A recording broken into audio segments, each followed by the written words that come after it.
Russia's long story runs through every ruler who held power, starting with a small northern fortress in 862 and ending with a modern state in 2025. Each leader pushes the country in a new direction, sometimes lifting it higher and sometimes placing it under heavy strain. By following this timeline from the very beginning, the full pattern behind Russia's rise, collapse, rebuilding, and influence becomes clearer and raises questions about where that pattern may lead next. The northern lands before organized rule are scattered and unpredictable, filled with settlements that struggle to protect themselves from raids and shifting alliances. Groups trade along rivers, but no single leader has enough authority to manage disputes or build long-term growth. People live with uncertain borders and shifting loyalties, leaving the region open to outside interference. Travelers move between villages with caution, knowing that conditions change from place to place. Leaders rise and fall without building real stability. This shaky environment prepares the ground for someone capable of unifying these divided communities. Local leaders try to manage growing tensions, but each group focuses on its own survival. Conflicts break out over trade access, resource control, and territorial claims. The lack of a shared system makes cooperation difficult, and disagreements spread faster than solutions. Some settlements try forming temporary alliances, yet these agreements often break apart as soon as circumstances change. Without dependable leadership, trade becomes risky and development slows. People begin searching for someone who can enforce stable rules and stop constant disputes. This desire for order opens the door for a new kind of authority to emerge. Rurik arrives with a group skilled in navigation, trade, and warfare, bringing discipline lacking in the region. His presence stands out because he offers structure instead of endless negotiation. He establishes a secure base in the north, turning it into a place where trade can flow and disputes can be settled reliably. His approach attracts support from nearby settlements that want consistency instead of constant conflict. This small foundation becomes the first step toward a broader system of leadership that people begin to trust. Under Rurik, the region receives its first real chance at organized stability. Rurik's control encourages nearby towns to link themselves to his authority, helping reduce conflict and improve trade safety. Leaders who once competed now depend on his structure to move goods without unnecessary risk. With fewer local disputes, people invest more energy into building better settlements, stronger defenses, and wider connections. The region gains a sense of direction that it lacked before, and this new order helps Rurik's successors step into a position of influence without facing complete chaos. The idea of a unified ruling system begins taking hold across communities that once acted entirely on their own. Rurik's successors build on his foundation by expanding trade routes that stretch across rivers and forests. These routes connect distant towns and encourage cooperation among groups that previously ignored or distrusted each other. As goods move more freely, shared interests grow, and regional ties become stronger. Leadership adjusts to handle larger responsibilities, creating a system capable of managing long-distance exchanges. The region starts gaining recognition from outside powers who now see it as a developing network rather than scattered villages. This shift sets the stage for an even more ambitious move toward a powerful southern center. Oleg steps in with a plan to shift influence toward a location that offers better trade access and strategic strength. He sees Kiev as a place where leadership can grow beyond a cluster of northern towns. After gaining control of the city, he works to unify surrounding settlements under one administration. Kiev's location on major river routes makes it the perfect hub for trade and political influence.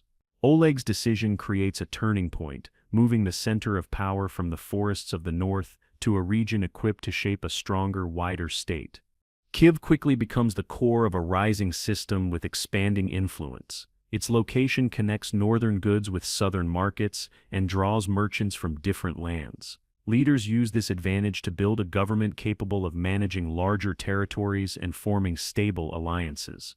The city grows in population and importance, creating an environment where laws, culture, and long-term planning can develop. Families move into the area seeking opportunity and security.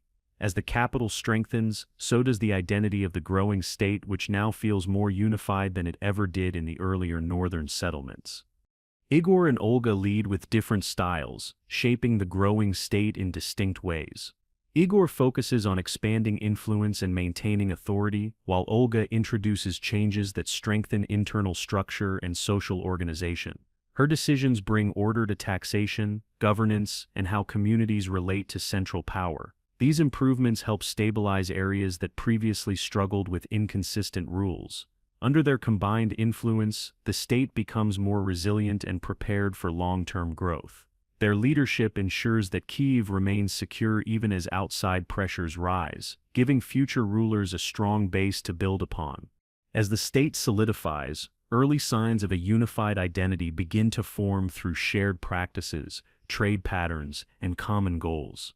People living in distant regions start to see themselves as part of the same developing system rather than isolated groups. Travelers notice similar customs spreading from Kiev outward, showing that leadership is influencing cultural direction. Markets, roads, and building styles reflect this growing connection. This shared identity does not erase local differences, but it provides a sense of belonging that did not exist before. Unified leadership now shapes both political direction and cultural development. Sviatoslav pushes expansion aggressively, extending influence in several directions and bringing new regions under control. His campaigns create opportunities but also place major demands on resources and manpower. Success brings recognition from distant lands, yet it also creates logistical problems, as large territories require careful coordination.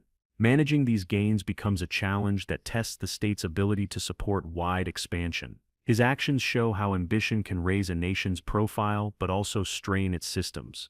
This balance between growth and pressure becomes an ongoing theme that future rulers must navigate carefully. The rapid growth brought by Sviatoslav exposes the difficulty of overseeing distant lands without strong administrative systems.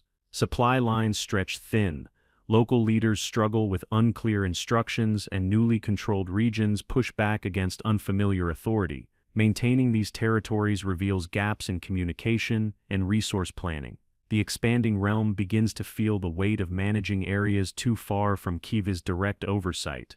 These challenges signal the need for improved structure that future rulers will need to address. Without better organization, expansion risks becoming a burden instead of a clear advantage for the developing state. Vladimir rises with a focus on finding a belief system capable of uniting people across wide regions. He examines options that can provide both cultural direction and stronger ties to neighboring powers. His eventual decision reshapes daily routines, public life, and long-term identity across the state. New traditions spread quickly, creating shared practices that reach from the capital to distant villages. People adopt rituals that reinforce community bonds and connection to leadership. Vladimir's choice becomes one of the most influential moments in the region's early history, shaping how future generations understand themselves and their place in the world. The new faith brings major changes that reach into every part of society. Buildings, art, written records, and ceremonies begin following unified guidelines that strengthen cultural ties. Communities that once differed sharply now share common symbols and values. Leaders use the new structure to manage disputes more effectively and encourage education. The belief system also builds foreign connections that benefit trade and diplomacy. As these changes settle in, the state becomes more organized and confident. The region now moves with a clearer direction that helps reduce internal conflict and provides a foundation for future rulers to expand upon. Yaroslav steps in with a focus on developing laws, expanding education, and forming stronger connections with neighboring regions. He organizes legal codes that apply consistently across the state, giving people clearer expectations and reducing conflict caused by uneven local rules. Schools and libraries grow under his influence, encouraging learning and written records. Alliances formed through strategic marriages help strengthen external relationships. The state gains greater stability and respect abroad, giving traders and travelers safer and more predictable conditions. Yaroslav's efforts push the region toward a more structured and connected future, building on everything established before him. Under Yaroslav's leadership, the state reaches a peak where culture, trade, and administration work together more smoothly than ever. Cities thrive, routes stay active, and people see the benefits of strong organization. The government manages disputes efficiently, and the capital becomes a respected center of learning and influence. Yet the system also depends heavily on coordination among powerful families, and disagreements begin forming beneath the surface. These tensions will challenge future rulers who must keep the expanding network united. The high point reached during this era sets a standard that leaders after Yaroslav struggle to maintain. Rival claims begin to surface after the height of Yaroslav's rule, creating friction across regions that once cooperated more easily. Local leaders argue over boundaries, resources, and influence, weakening the unity that held the state together. Families that shared power start pushing their own agendas, each trying to gain an advantage before competitors move first. These disputes slow progress and distract leadership from growing outside pressures. Without a clear plan for resolving these conflicts, the entire system becomes more fragile. The strength built over generations now faces internal challenges that future rulers must confront directly.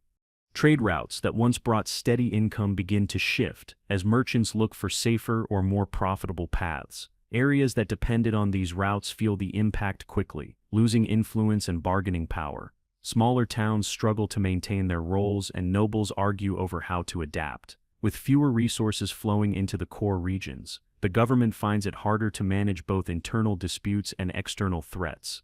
The decline of these routes signals a major change in how the state interacts with neighboring lands. This growing imbalance leaves Kiev more vulnerable than it has been in decades. As Kiev loses some of its reach, smaller regional powers gain confidence and act with more independence. They enforce their own rules, collect their own revenue, and sometimes ignore guidance from the central government. This shift divides influence across the land, creating a patchwork of competing interests. Some areas flourish under local control, while others fall behind without strong oversight. The lack of unity weakens the state's ability to respond to conflicts or negotiate from a position of strength.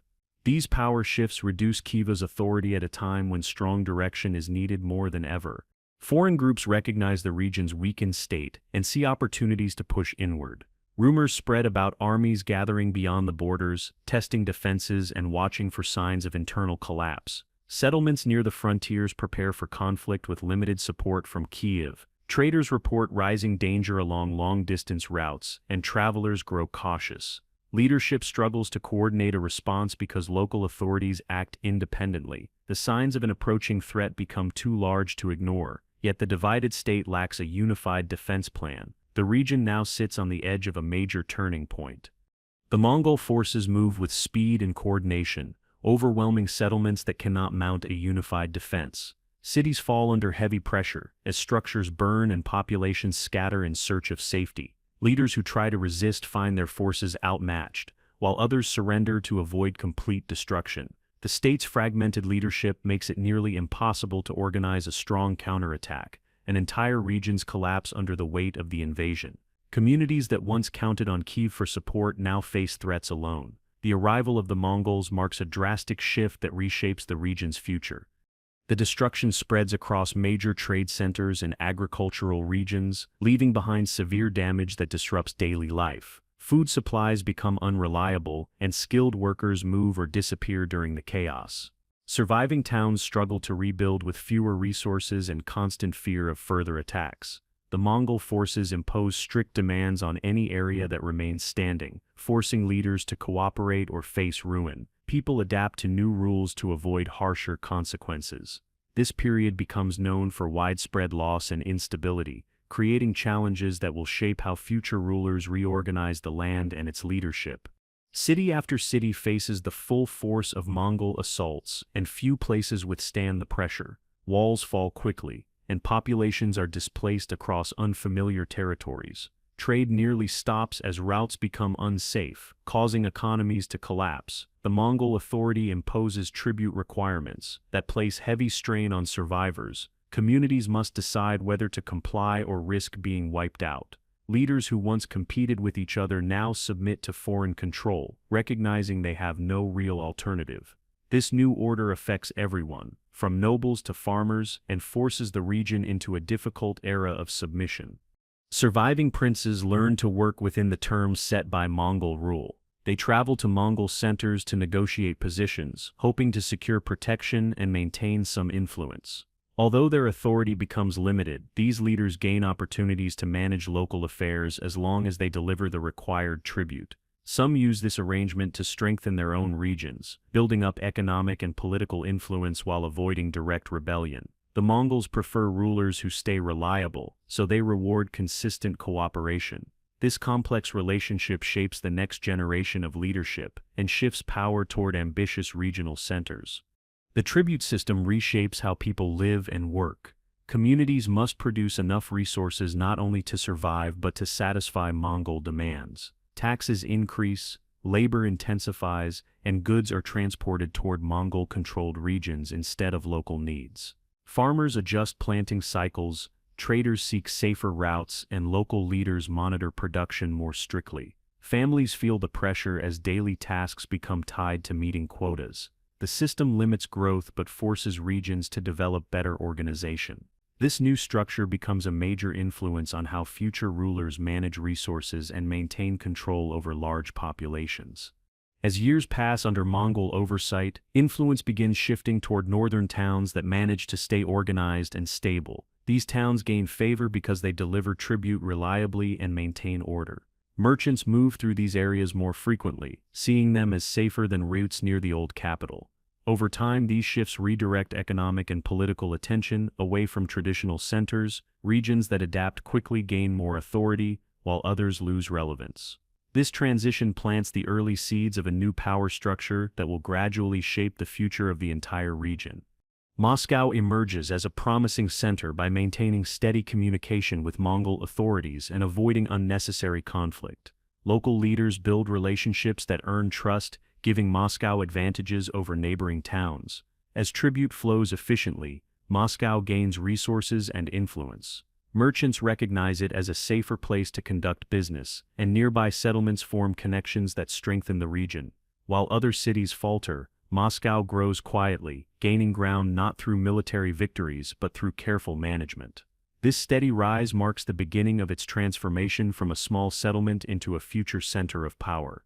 Moscow continues gaining leverage by presenting itself as a dependable partner to Mongol rulers.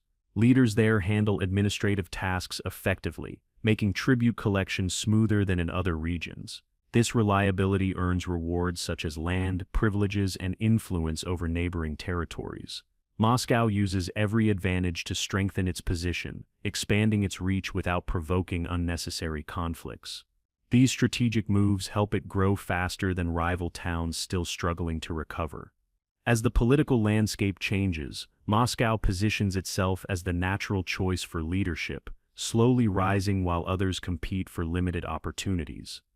Ivan Khalida steps forward with strong financial management that transforms Moscow's stability. He uses organized taxation to gather wealth and support construction projects that improve the town's infrastructure. His disciplined approach attracts merchants and craftsmen who want predictable conditions. With increased revenue, Moscow can assist neighboring towns, gaining loyalty that strengthens regional influence. Ivan's ability to work with Mongol authorities while also expanding local control sets Moscow on a path toward long-term dominance. His rule becomes a turning point, proving that economic strength can shape political power just as effectively as military force.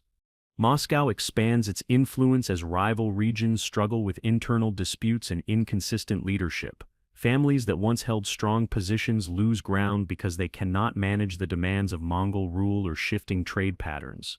Meanwhile, Moscow uses its growing wealth to secure alliances and gain control of surrounding towns. Each new connection strengthens its authority and weakens potential competitors. The region begins to view Moscow as the most stable and capable center, giving it more leverage in negotiations with both local leaders and Mongol officials. The balance of power now tilts firmly in Moscow's favor. Dmitry rises during a time when frustration with foreign rule grows across the region. He pushes for stronger local control and begins preparing defenses to resist Mongol pressure. His leadership encourages a sense of unity among towns that want independence. As he builds alliances, his influence grows beyond Moscow's borders. People who long for freedom look to him for direction. This growing movement changes the political atmosphere and brings new energy to the idea of resisting foreign control. Dmitry's leadership marks the start of a bold effort to reclaim authority from outside forces. Dmitri's resistance leads to a major battle that becomes a symbol of determination and unified purpose. Fighters from multiple regions join together, showing that cooperation can challenge foreign control when leadership is strong. The confrontation brings heavy losses, but proves that the region is capable of organized defense. Stories of the battle spread across towns, inspiring pride and renewed confidence. Even though the struggle continues, the victory strengthens Moscow's position and weakens the image of Mongol invincibility. This moment shifts public belief about what is possible and encourages future efforts to regain full independence. After the symbolic victory, Moscow becomes the natural center for leadership, drawing support from regions seeking direction. Local rulers look to Moscow for guidance, recognizing its growing strength and organizational skill. Trade increases as merchants feel safer entering Moscow's territory. Families invest in development, building homes and businesses that contribute to economic growth. The region begins to unify around Moscow's authority, creating a foundation for centralized rule. While challenges still exist, the shift in public confidence gives Moscow a lasting advantage that shapes the next phase of political development. Vesely continues expanding Moscow's influence by forming alliances that strengthen the region without direct conflict. These alliances help stabilize borders and bring additional resources into Moscow's control. Marriage ties, trade agreements, and shared administrative practices create strong connections that build unity. Vesely's steady leadership supports the momentum built by his predecessors and keeps Moscow on its upward path. As the network grows, rival centers struggle to match Moscow's coordinated approach. This broader reach prepares the region for future efforts to push back against remaining foreign influence and establish full independence. The authority of Mongol rule declines as internal divisions weaken their power. Competing factions reduce their ability to coordinate large campaigns, giving local rulers more room to act independently. Regions under their control start questioning tribute obligations and look for ways to shift loyalty towards stronger local centers. Moscow uses this opportunity to assert more control, reducing reliance on Mongol approval. Each year of declining Mongol strength brings Moscow closer to managing its own affairs without outside interference. This transition sets the stage for a major shift in regional power dynamics. Ivan III steps into leadership with a clear plan for centralizing authority and building a unified state. He strengthens laws, reorganizes administration, and reduces the influence of powerful families that resist his vision. His rule brings clarity to governance and encourages loyalty by offering stability. Ivan also prepares for the possibility of ending foreign oversight entirely, using diplomatic pressure and organized defenses to position Moscow more independently. His approach blends strategy with careful timing, pushing the region toward full sovereignty. Under his leadership, the idea of a single strong state becomes more realistic than ever. Ivan III announces that Moscow will no longer submit to foreign control, marking a defining moment in regional history. This bold step challenges centuries of outside dominance and signals a new era of independence. Local leaders support the move, believing Moscow now has the strength to stand on its own. The expected retaliation never fully materializes due to the weakening state of Mongol authority. With this shift, Moscow positions itself as the central power capable of shaping the future. The end of foreign rule gives the region a fresh start under stronger internal leadership. With independence secured, Moscow becomes the accepted heart of the expanding realm. Leaders from surrounding regions acknowledge its authority, recognizing that a unified center offers more protection and economic stability than fragmented local control. Construction projects expand across the capital, symbolizing growth and confidence. Merchants, craftsmen, and families move to Moscow to take advantage of new opportunities. As the population grows, so does the administrative structure needed to manage the wider territory. The region now functions as a centralized state, preparing for further expansion and stronger internal organization. Strengthening the borders becomes a priority, as Moscow develops into a major power. Fortifications rise along key entry points, and military forces are trained to respond quickly to external threats. Laws are standardized across regions to ensure consistent governance and reduce internal conflict. These changes help reinforce Moscow's authority and create predictable conditions for trade and settlement. As border regions feel more secure, they invest in agriculture, infrastructure, and commerce. The growing sense of safety and unity sets the stage for the next phase of political development under future rulers. The idea of a larger, united realm begins taking shape as administrators refine systems that connect distant regions to the central government. Roads are maintained more carefully, communication improves, and regional leaders cooperate more closely with Moscow. People living in far-off areas start experiencing similar rules and expectations, reinforcing the concept of a single coherent state. This growing unity encourages further expansion and helps prepare the government for challenges that come with controlling vast territories. The foundation laid during this period supports the ambitions of future leaders who plan to push the state even further. Ivan IV rises during a time of high expectations, inheriting a state that is stronger than ever before, but still facing complex challenges.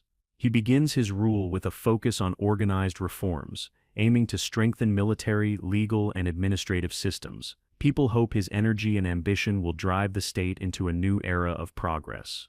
Early successes increase confidence, and the government feels prepared to expand its reach. Yet the scale of upcoming decisions creates pressure that will shape the entire direction of his rule and leave lasting effects on the nation. Ivan IV begins his rule by focusing on organized reforms that aim to strengthen the state from within. He updates military structure, restructures local administration, and works to make the legal system more consistent. These early steps create momentum and raise public confidence, giving people hope that the government is entering a period of stability and progress. Cities see more investment, and trade becomes more reliable as systems improve. Ivan's drive for efficiency and order sets the tone for the early part of his leadership, creating expectations that the state will continue moving toward greater strength and influence. Territorial expansion becomes a major goal, and Ivan leads campaigns that push the state's borders outward. Regions with long-standing resistance fall under his control, giving the government access to new resources, trade routes, and strategic positions. These military gains elevate Moscow's reputation and show that the state now commands power far beyond earlier generations. However, expanding territory demands more supplies, more soldiers, and more administrative oversight. While each victory strengthens the realm, it also adds pressure to maintain control over distant lands. The ambitions that drive expansion also create challenges that grow with every new conquest. Managing vast new lands becomes increasingly complex. Newly acquired regions bring different cultures, customs, and expectations, requiring careful governance to avoid unrest. Local leaders often resist new rules, and communication across distant areas slows decision-making. Soldiers must be stationed far from home, and supply lines stretch across rough terrain. Although expansion brings opportunity, it also exposes gaps in organization and strains existing systems. Ivan recognizes the need for sharper control, believing that firmer oversight can prevent rebellion and maintain order. This pressure to manage a rapidly growing state shapes many of his later decisions. As the state grows, internal distrust begins forming within the court. Advisors compete for influence, nobles guard their privileges, and rumors circulate about hidden agendas. Ivan becomes increasingly alert to any sign of disloyalty. Disputes that once seemed manageable now appear more threatening as the stakes rise. The pressure of managing both foreign and domestic challenges amplifies existing tension. Ivan responds by tightening control, making decisions that focus more on securing loyalty than encouraging cooperation. This shift marks the start of a new atmosphere around leadership, where suspicion influences actions more than shared goals. To reinforce his authority, Ivan creates a special group tasked with controlling the population and identifying potential threats. This force is meant to secure loyalty, punish rebellion, and enforce his vision of centralized rule. Their presence spreads across cities and towns, influencing how people behave and how local leaders operate. While the force strengthens Ivan's power, it also increases fear among the population, as mistakes or disagreements can lead to severe consequences. This approach transforms public life and shifts attention toward survival rather than open cooperation. It becomes a defining part of his leadership. The actions of these special forces become harsh, leaving many communities under pressure as property is seized and families face uncertainty. Entire districts experience disruption as the forces target individuals accused of working against Ivan's rule. Trade slows in regions affected by these campaigns, and people begin moving away from areas under heavy scrutiny. The instability created by this force undermines some of the progress made earlier in Ivan's reign. While Ivan sees this as necessary to secure authority, the impact on towns and villages weakens morale and damages the trust that once supported his reforms. Major losses in military campaigns add to the growing pressure. Failed efforts drain resources, weaken defenses, and shake confidence in the government's direction. Soldiers return demoralized, and supplies become harder to gather for future missions. Merchants avoid areas at risk, narrowing trade networks and reducing income.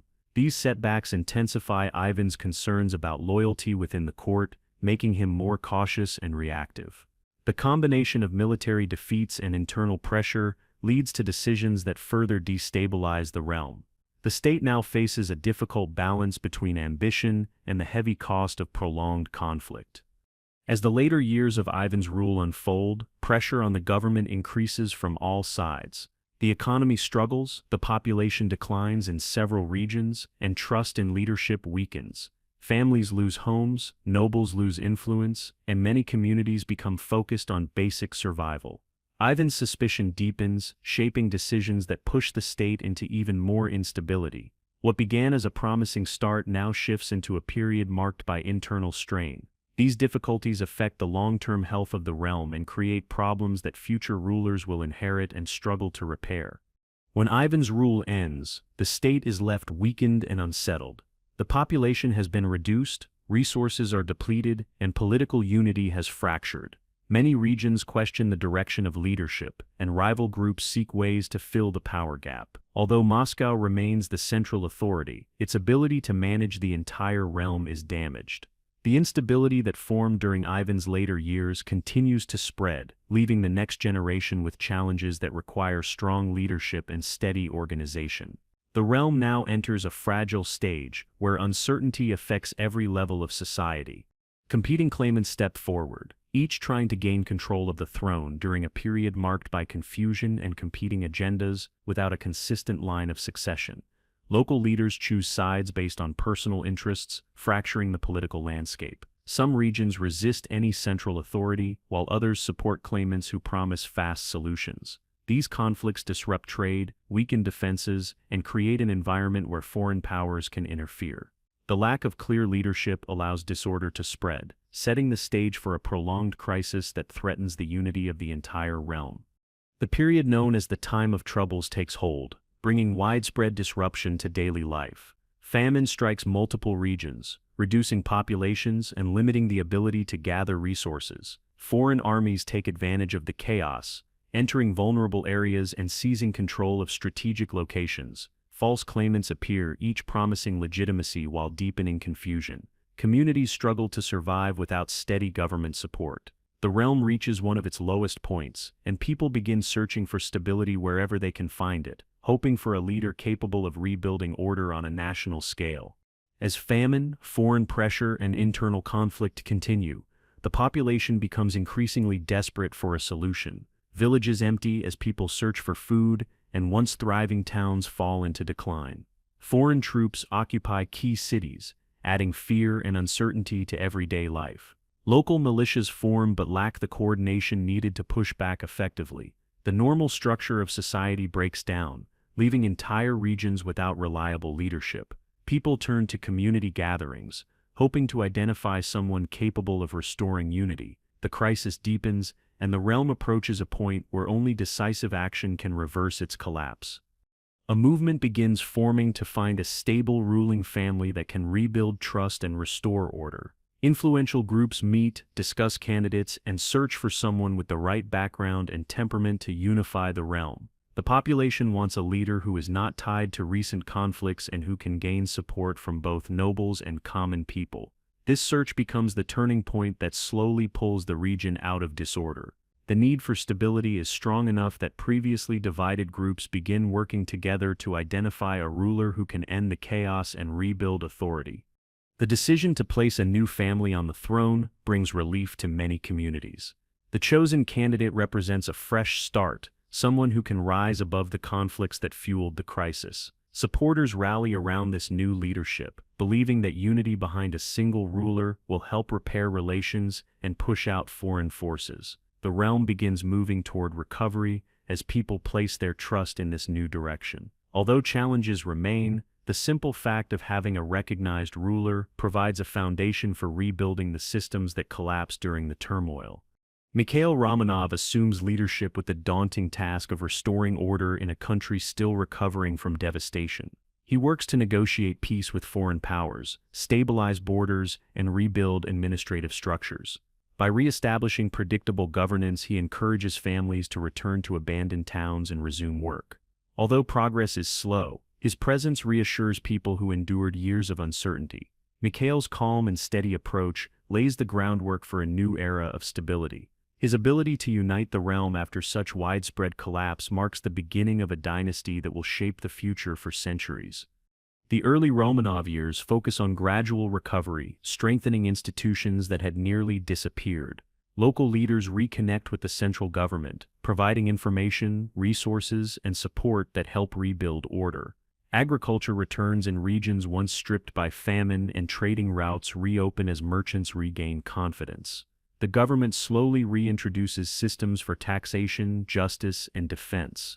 This period does not bring fast growth, but it does restore essential functions of society. The steady rebuilding allows communities to regain a sense of normal life, preparing the realm for the larger changes that future rulers will bring.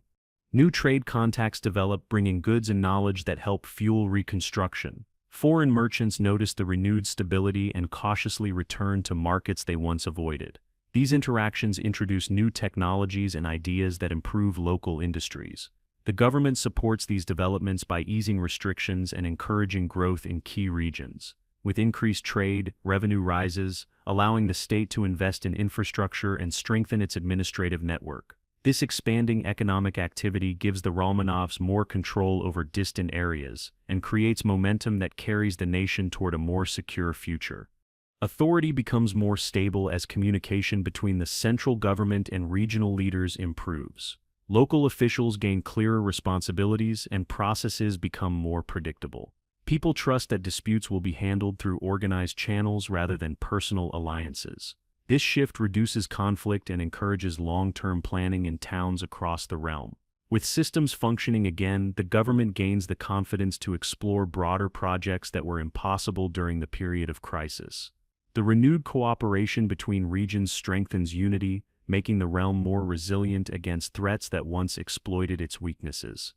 As stability returns, the Romanovs begin setting long-term goals for strengthening the state. They plan improvements in agriculture, trade, and military readiness, believing these efforts will secure both internal order and external defense. Advisors discuss ways to encourage population growth and attract skilled workers. Regions that suffered the most damage receive special attention to speed up recovery. This strategic focus helps rebuild national confidence and prepares the country for more ambitious changes. The groundwork laid during this period ensures that upcoming rulers can push the state into new areas of development without facing immediate collapse. A new leader arrives with plans to accelerate progress far beyond anything attempted before. This shift creates excitement but also raises concerns among those who fear the speed of change. The state prepares for the arrival of reforms that will alter daily life, challenge tradition, and reshape the country's identity. The momentum built during earlier recovery now meets a ruler who wants to push boundaries and open the realm to new influences. This moment marks the beginning of a transformative era that will redefine the nation's place in the world and set the foundation for future expansion. Peter takes power with a strong desire to modernize, believing that the state must match the advancements of major European powers to compete on a global stage.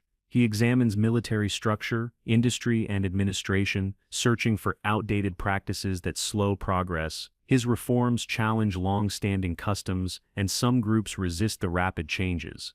Despite pushback, Peter pushes forward, determined to strengthen the state through new technologies and organized systems. He sends people abroad to learn, recruits experts from foreign lands, and begins reshaping society with a vision that extends far beyond previous generations.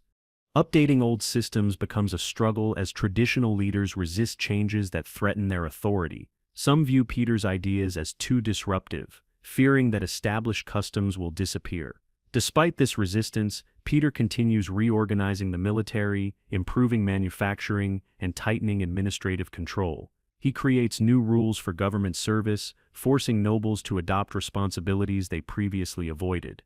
These reforms introduce order but create tension as the state shifts from familiar methods to more structured approaches.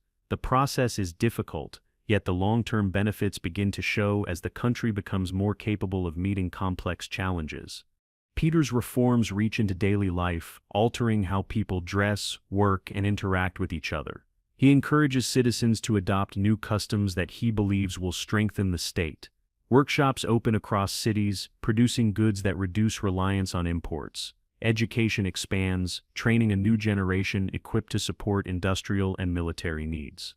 Although these changes spark frustration among those who prefer old traditions, they create a more unified sense of purpose. Cities become busier, administration becomes more organized, and the country begins stepping onto the world stage with renewed confidence. Peter designs a new capital near the western edge of the realm, intending it to face Europe both physically and symbolically. Building the city requires immense effort, drawing workers from across the land and reshaping a swampy region into a center of government and culture. The new capital represents Peter's drive to connect with the wider world and strengthen foreign relations.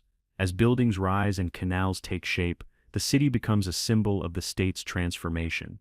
Its creation marks one of the most ambitious projects in the nation's history, reinforcing Peter's vision of modernization.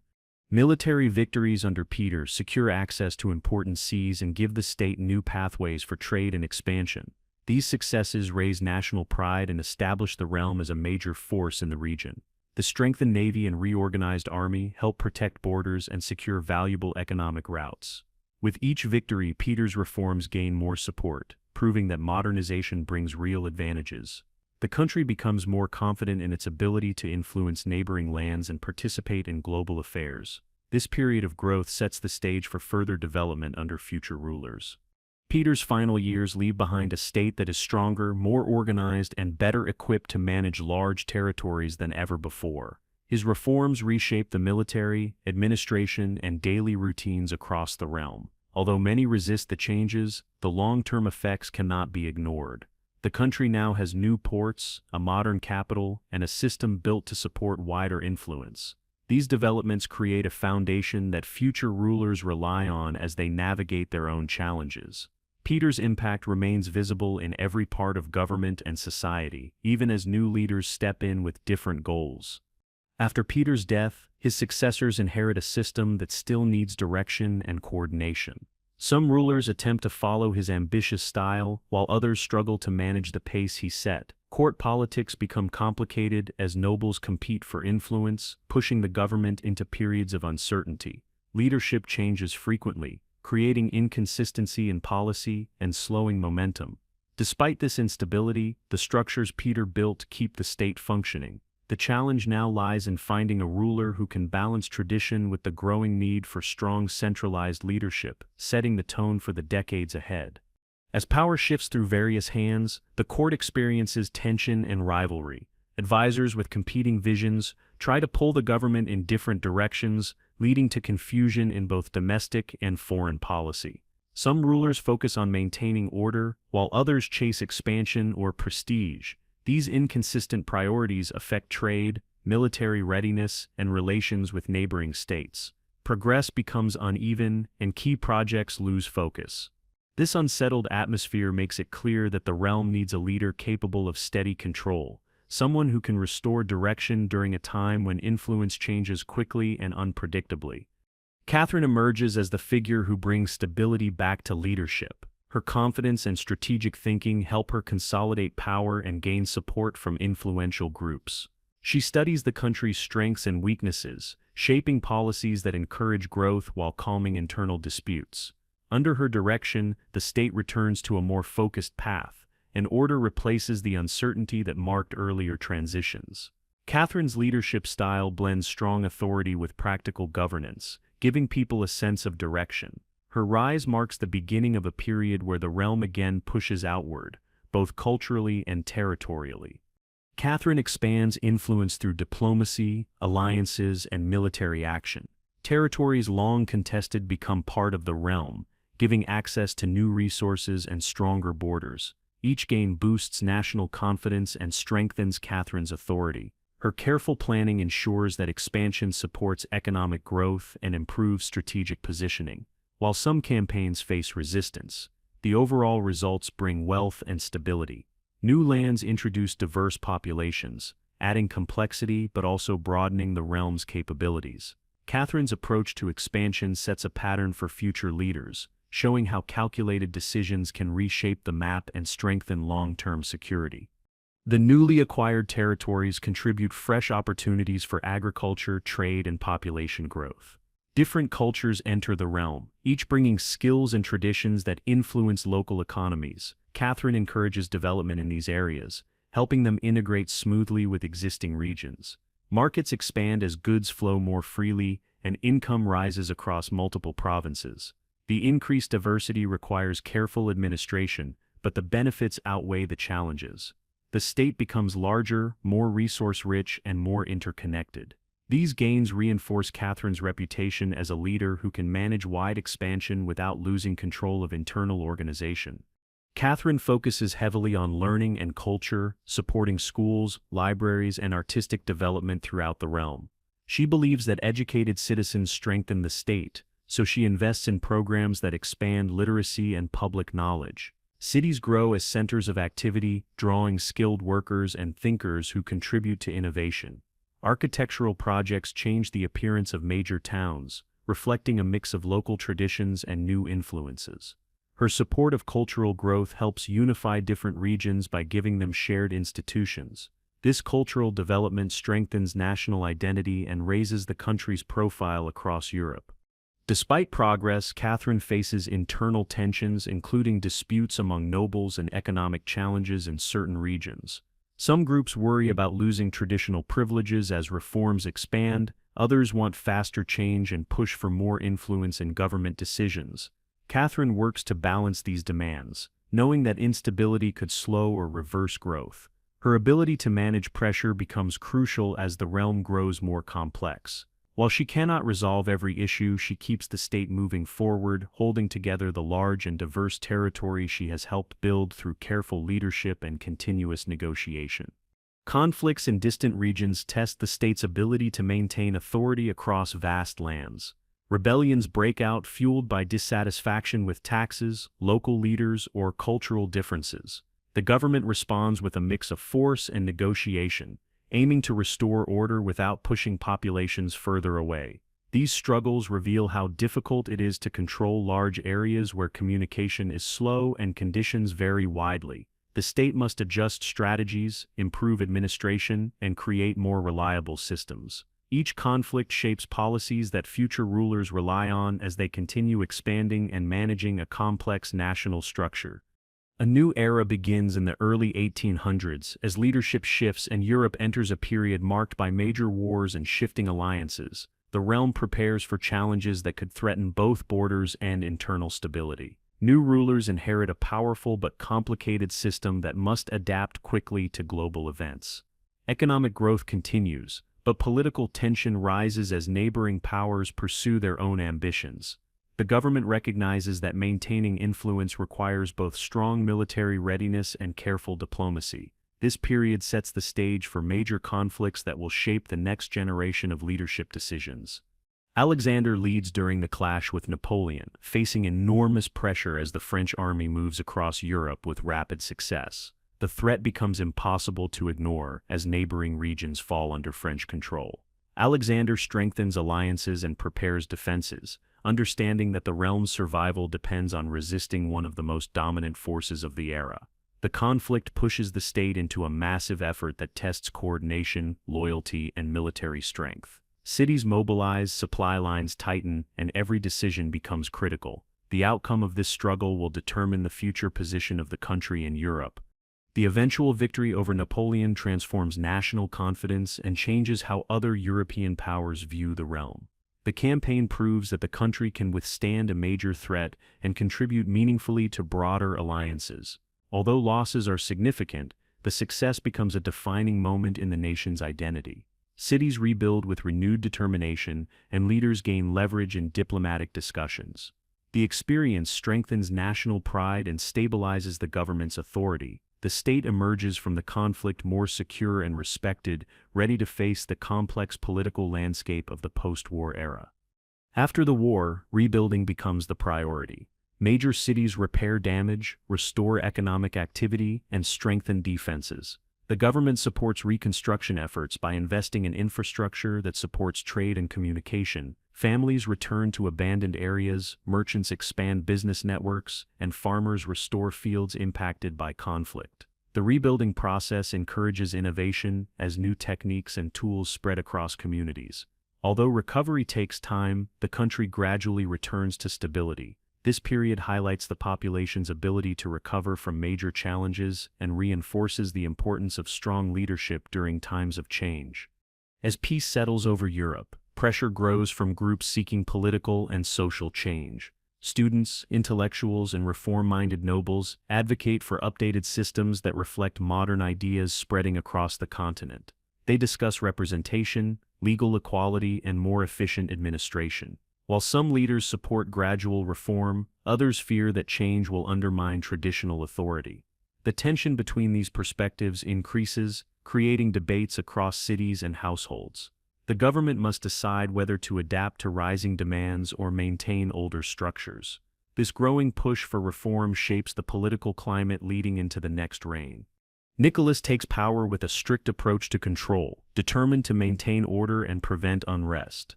He tightens censorship, expands surveillance, and strengthens the army to ensure rapid responses to potential threats.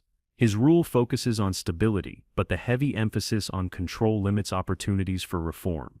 Industrial development continues, but political expression becomes more restricted. Nicholas believes firm authority is necessary to protect the realm from internal and external pressure. While some regions appreciate the predictability his policies bring, others grow frustrated, setting the stage for future conflicts that will challenge the limits of strict governance. Uprisings break out in several areas as dissatisfaction with tight restrictions increases. Protesters demand more freedom and improved conditions, organizing movements that gain attention across the realm. The government responds forcefully, using troops to suppress gatherings and restore order. These clashes expose deep divisions within the population. Workers suffer under long hours and low wages in newly industrialized regions. Students call for academic freedom, and rural families struggle with outdated systems. Nicholas views these uprisings as threats to national stability, but the strict responses widen the gap between the government and its people, fueling resentment. The push for industry accelerates as factories, railroads, and mines spread across the realm. These developments transform the economy and increase production, connecting distant regions through faster transportation. Trains carry goods and people across areas that once took weeks to reach. New jobs appear, drawing thousands into growing cities.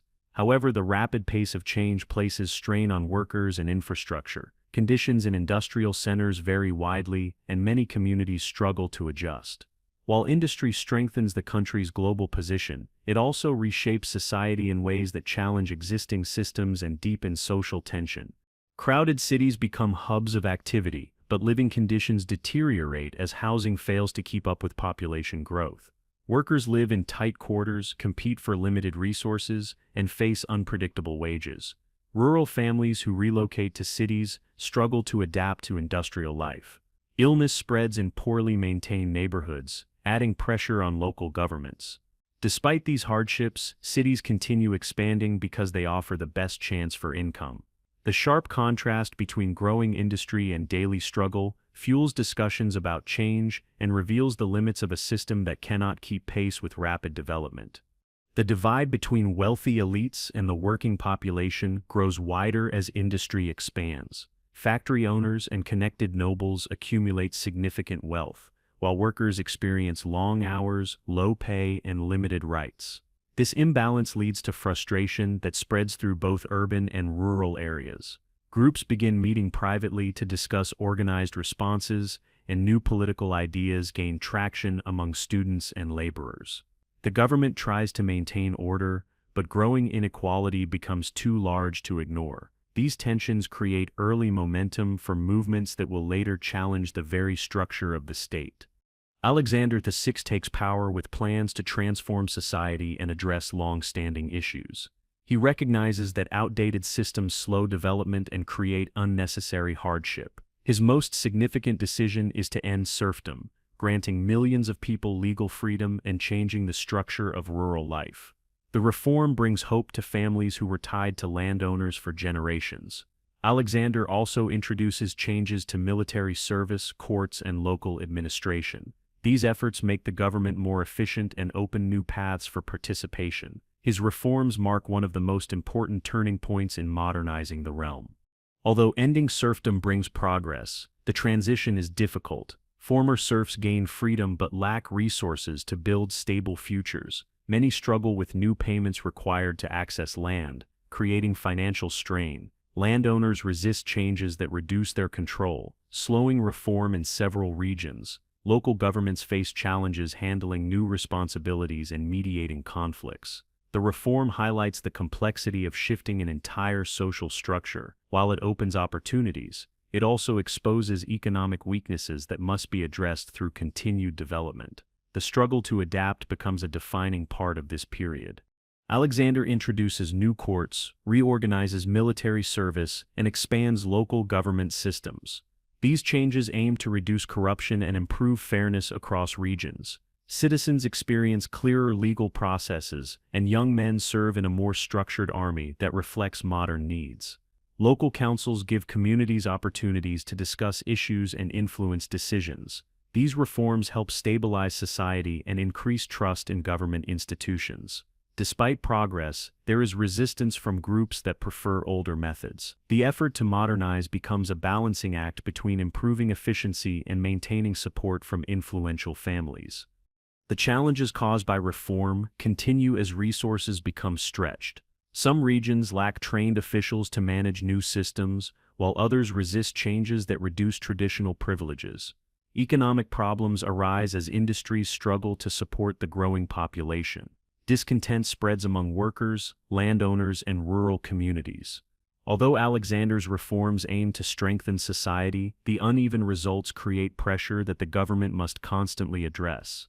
These difficulties show that modernization requires strong planning and long-term commitment, and that partial progress can lead to new tensions even when the overall direction is positive.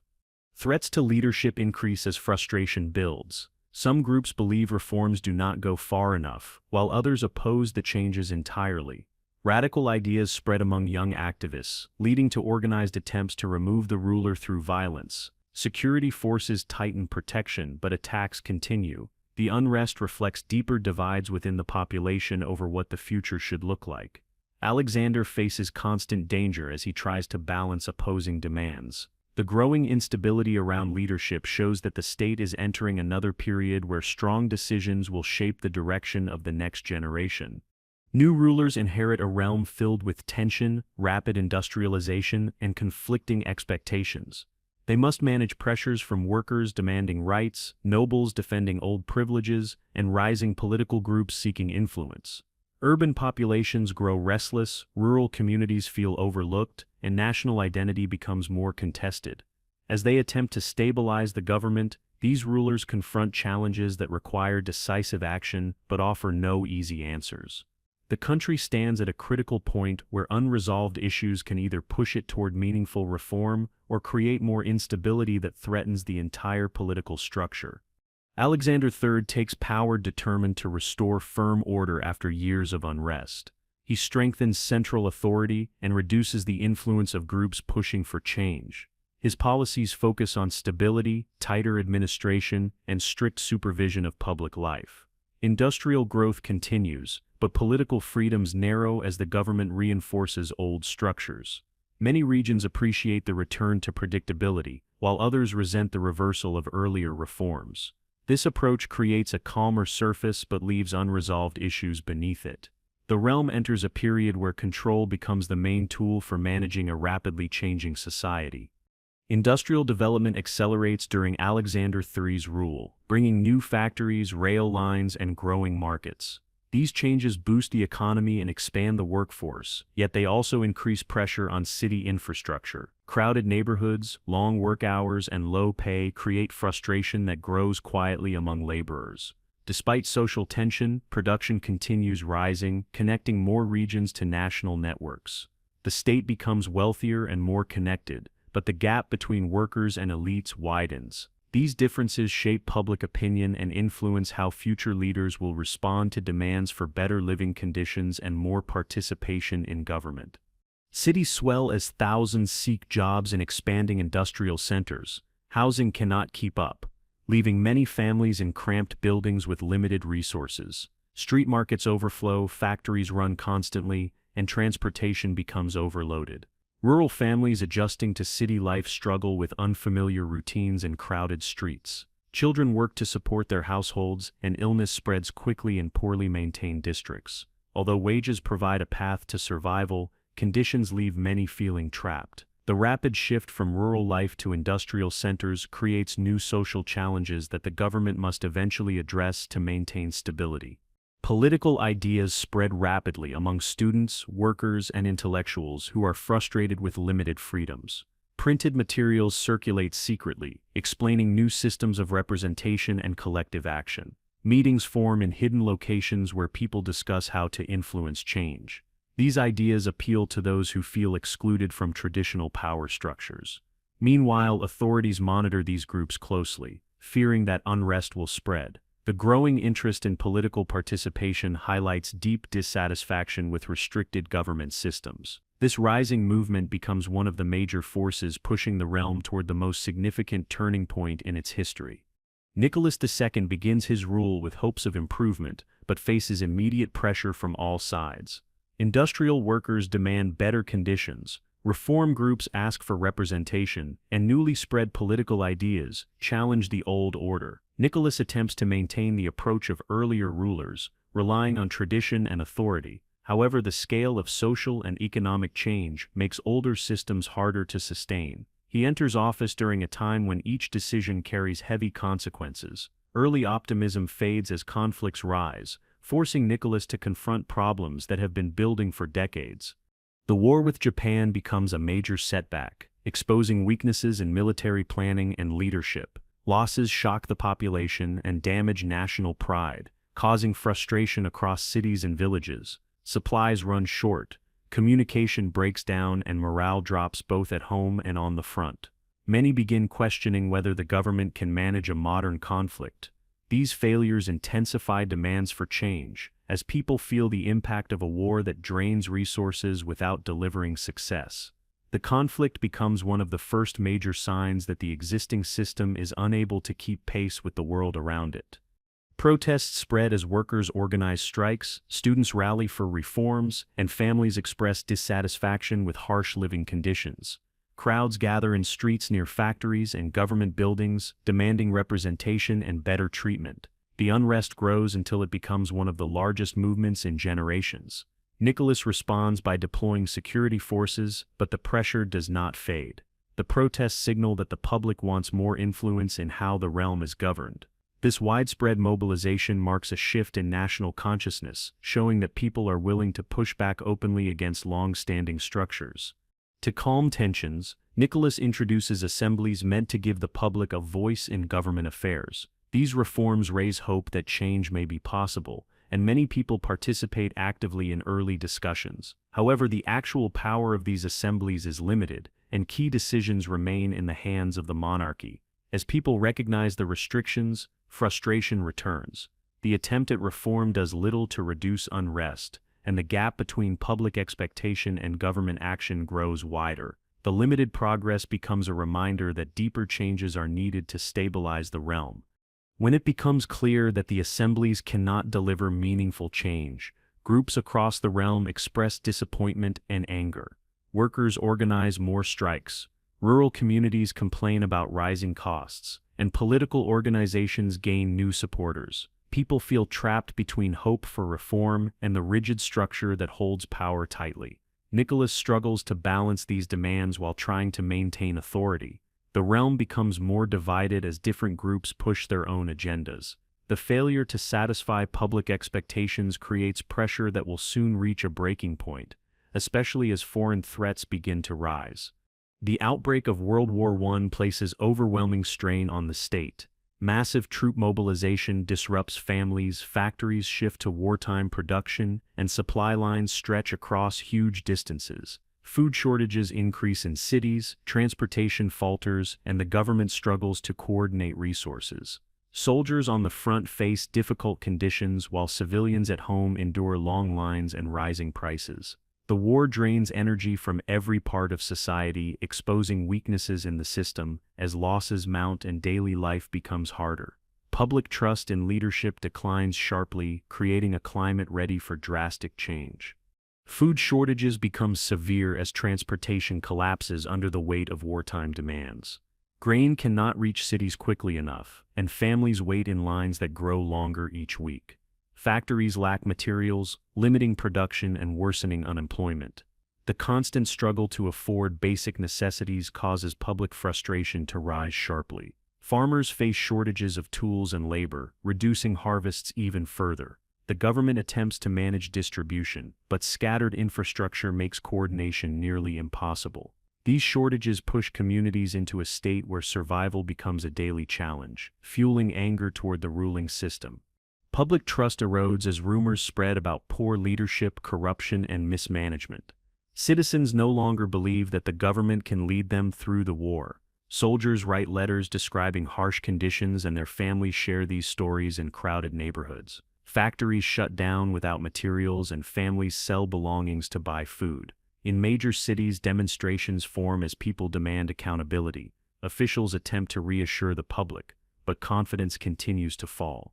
The realm moves closer to crisis as more people decide that the current system cannot guide them out of the worsening situation. Support for the monarchy collapses inside major cities, as people lose patience with shortages, losses, and poor management. Crowds gather near government buildings demanding reform, workers organize large strikes that halt key industries, and soldiers stationed in cities begin questioning orders. Rumors spread about entire units refusing to follow commands. The government attempts to impose control, but the structure is too weak to respond effectively. Nicholas faces increasing pressure from advisors, military leaders, and the public. The collapse of urban support signals that the monarchy's authority is reaching its breaking point. Nicholas steps down after realizing that he no longer has the support needed to maintain control. His abdication marks the end of centuries of dynastic rule. The moment feels both abrupt and inevitable as the government struggles to hold itself together. Crowds react with a mix of relief and uncertainty, unsure of what will replace the system they have lived under for generations. The end of the monarchy creates a power vacuum that must be filled quickly to avoid further collapse. This transition becomes one of the most significant turning points in the nation's history.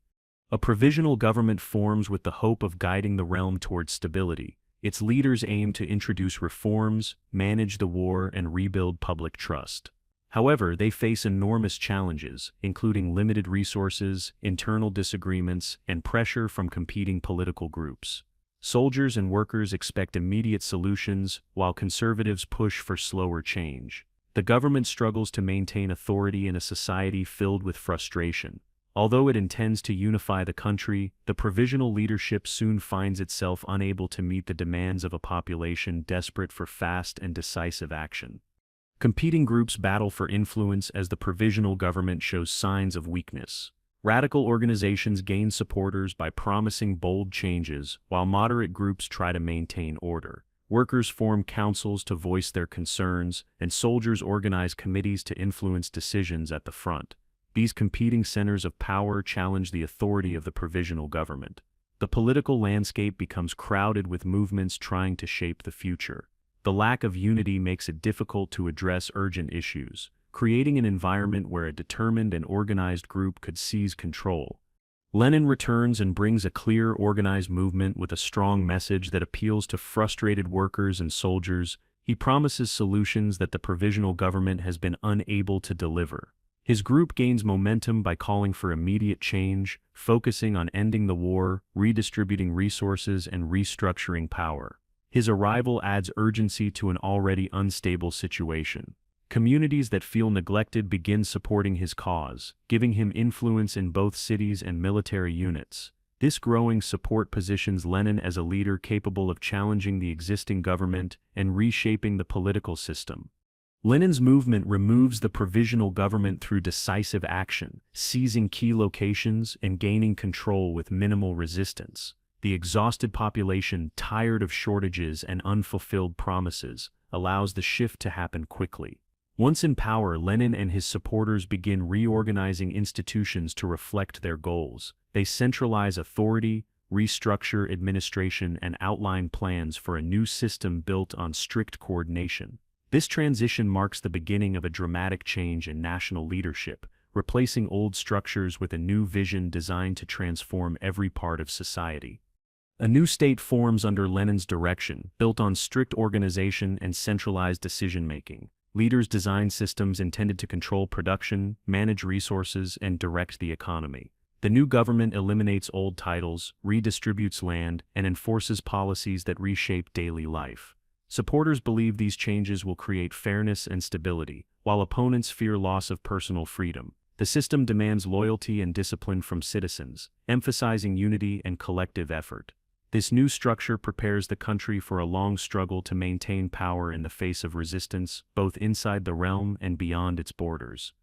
A civil war erupts as rival groups refuse to accept the new system. Forces from different regions fight for control, dividing communities and separating families. The conflict spreads across vast territories, making travel and communication difficult. Supplies run short and towns suffer from battles that damage infrastructure.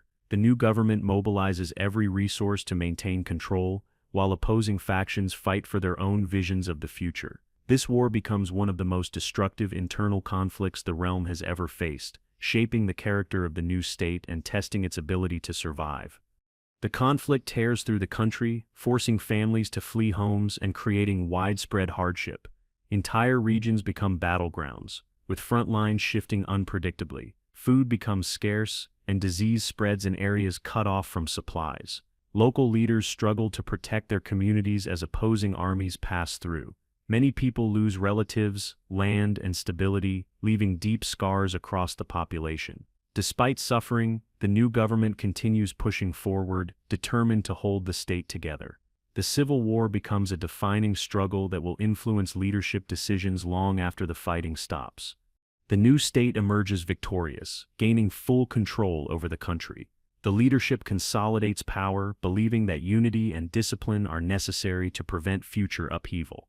The aftermath of the war leaves the population exhausted but ready for any structure that promises stability. Large-scale rebuilding begins as the government organizes labor, restores infrastructure, and expands industry.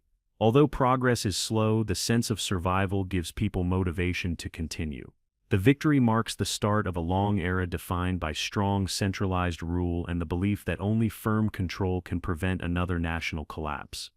Within the leadership, Stalin rises by building alliances, removing rivals, and presenting himself as a figure capable of guiding the state through reconstruction. His determination and strict approach gain support from those who believe that toughness is necessary for progress. Over time, he secures enough influence to direct major decisions. His rise changes the atmosphere inside the government, setting the stage for policies that demand absolute commitment. Stalin's position becomes stronger as he takes control of planning, industry, and administration, shaping the future direction of the country in a way no leader before him had done. Stalin pushes for rapid industrial growth, launching projects that demand intense labor and strict organization. Factories appear in remote regions, railroads expand, and vast resources are redirected toward heavy industry. These efforts aim to transform the country into a powerful economic force capable of competing with major global powers. However, the pace of development requires strict enforcement, and people face demanding quotas and harsh penalties. The state prioritizes production over comfort, pushing millions into difficult working conditions. This era becomes marked by enormous industrial gains achieved through a system that values output above personal well-being. Large agricultural and industrial projects reshape entire regions. Land is reorganized, farming systems are redesigned, and millions of people are moved or reassigned to support government plans. New towns appear near factories, while rural communities adjust to unfamiliar collective structures. These projects increase production but create stress across the population. Families struggle to adapt to new rules, and shortages appear when planning fails. Despite hardships, the government pushes forward, believing the long-term benefits will strengthen national power. These massive transformations become a defining feature of Stalin's rule, influencing the economic landscape for generations. The pressure of rapid change reaches every corner of the country as the leadership pushes industrial and agricultural programs that demand constant output. Families adjust to new rules, workers face demanding schedules, and administrators scramble to meet expectations. Many regions struggle with shortages caused by planning mistakes, forcing communities to improvise solutions. Despite these hardships, the leadership insists on staying the course, believing that strength comes from strict coordination. The growing strain becomes a defining feature of daily life, shaping how people view authority and their own role in supporting the state through difficult and uncertain times. World War II arrives with overwhelming force, pulling the entire nation into a struggle for survival. Cities prepare defenses, factories shift to war production, and families send relatives to the front. The invasion brings destruction across large territories, leaving homes and fields ruined. Despite heavy losses, the population refuses to retreat, using whatever they have to support the war effort. Supplies are scarce, but communities share resources to keep soldiers equipped. Every day becomes a test of endurance, and the country rallies behind a single goal, determined to defend its land no matter the cost. The eventual victory brings relief and pride, but also leaves behind enormous damage that requires years of rebuilding. Entire regions must be restored from rubble, and families search for missing loved ones. The government organizes reconstruction programs that focus on housing, transportation, and industry. Workers put in long hours to rebuild factories and restore farmland. Although progress is slow, the shared effort strengthens national unity. The country emerges with a renewed sense of identity shaped by endurance, sacrifice, and the belief that coordinated action can overcome even the most severe challenges. Recovery becomes a national mission. After the war, the leadership reinforces tight control over public life, convinced that unity and discipline are necessary to protect the country from outside pressure. Surveillance expands, borders tighten, and strict oversight becomes normal for government officials and citizens. While these measures maintain stability, they limit personal freedom and restrict dissent. Daily routines are shaped by rules that emphasize loyalty and conformity. The government invests heavily in industry and defense, prioritizing national strength above individual comfort. This atmosphere shapes an entire generation and influences decisions that guide the country into the next major era. When Stalin dies, a power struggle emerges as officials compete for influence. The political landscape shifts rapidly as leaders attempt to define the future direction of the country. Eventually, control passes to a new group that promises a different approach. This transition brings uncertainty as people wonder how much of the previous system will remain in place. The government begins examining old policies and searching for ways to reduce pressure on citizens without weakening state control. This period becomes a critical turning point as the country adapts to leadership changes after decades of rigid structure.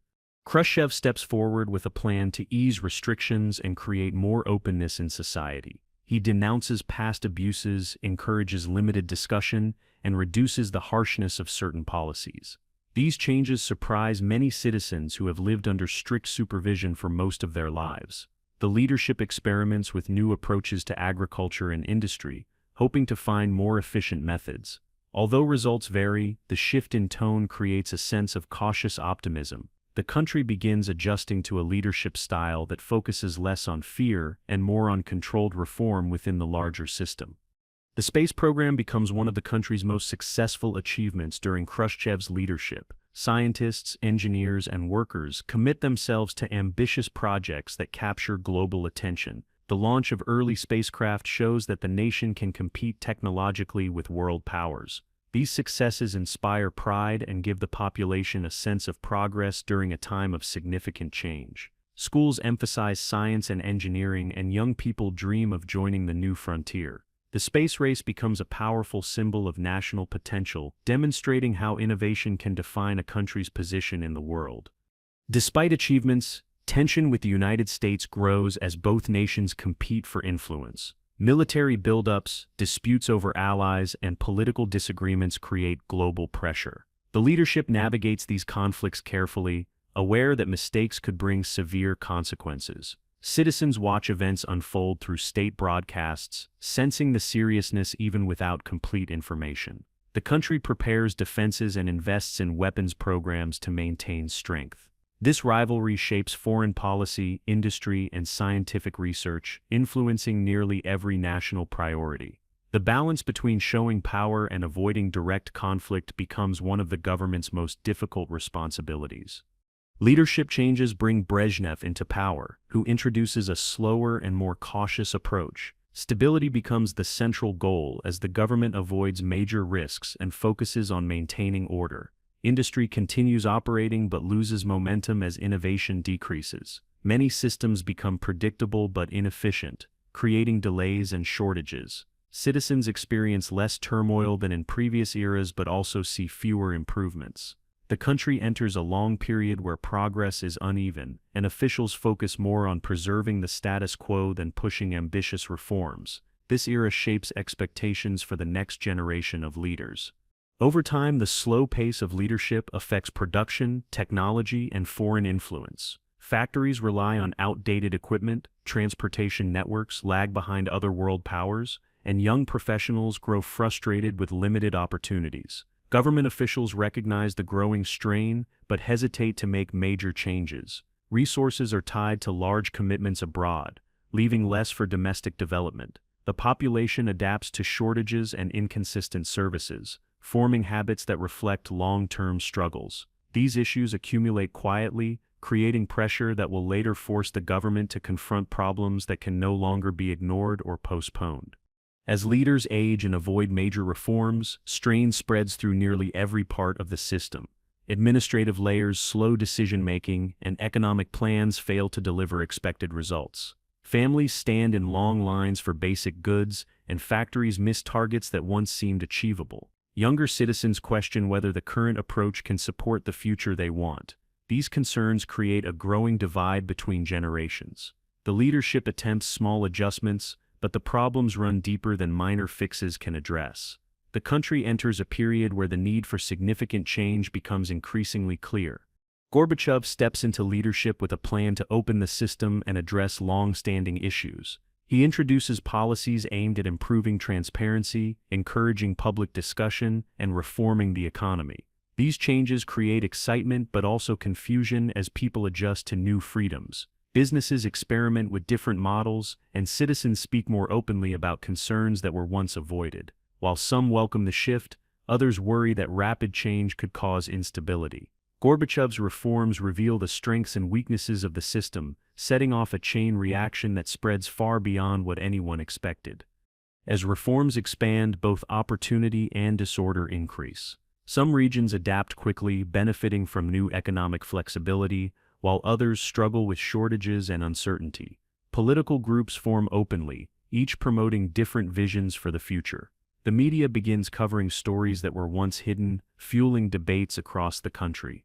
These developments create energy but also tension, stretching institutions that were never designed for rapid transformation. While Gorbachev hopes openness will strengthen the nation, the changes reveal deep divisions that make unity harder to maintain.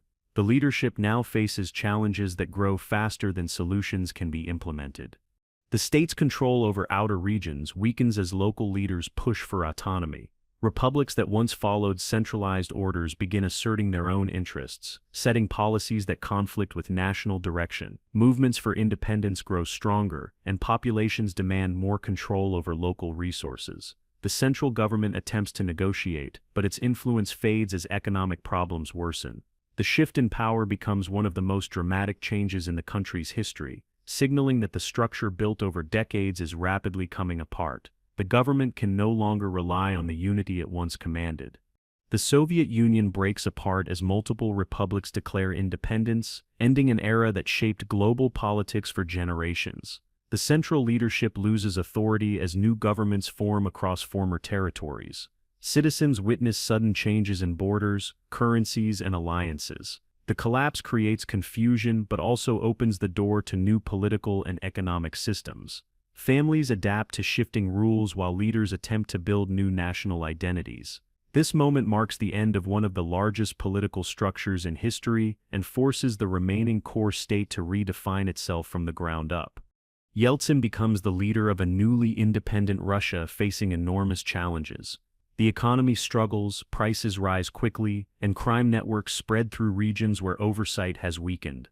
Many industries collapse, leaving workers without pay and communities without support. Despite these difficulties, some citizens welcome the chance to build a new system free from old restrictions. Political parties form, businesses experiment with unfamiliar markets, and foreign companies enter the country. Russia begins a turbulent transition, marked by both opportunity and hardship, as it tries to establish a stable identity in a rapidly changing world.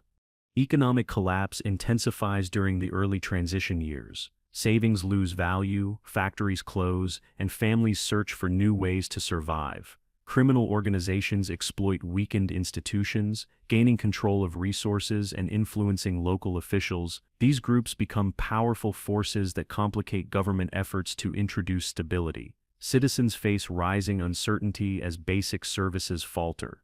Despite the chaos, some individuals find success in emerging markets, creating a sharp divide between those who prosper and those who fall deeper into hardship.